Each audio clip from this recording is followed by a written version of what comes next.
Afrikaning Gana davlatida o'zini Ibo Nuh deb atagan soxta payg'ambar so'zlariga minglab odamlar aldanib, uy-joysiz qoldi. Voqea quyidagicha bo'lgan.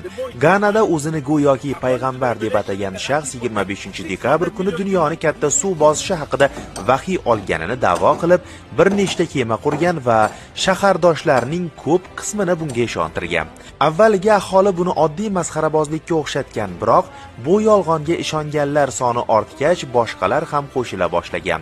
10 minglab odamlar uning gapiga ishonib mol-mulkini sotgan va najot izlab kemalarga chiqishga oshiqqan.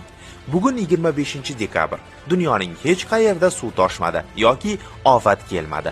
Soxta payg'ambar esa o'zining yolg'onini yashirish uchun yangi hiyla o'ylab topdi. U odamlarga qarata duolari qabul bo'lgani, shu sabab ofat kechiktirilganini aytdi va yanada ko'proq kema qurish uchun vaqt berilganini da'vo qildi.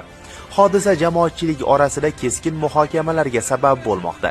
Mahalliy idoralar esa fuqarolarni diniy his-tuyg'ularga berilmaslikka chaqirmoqda. Xo'sh, izohlarda yozingchi, bu firibgarning keyingi bahonasi qanday bo'lishi mumkin?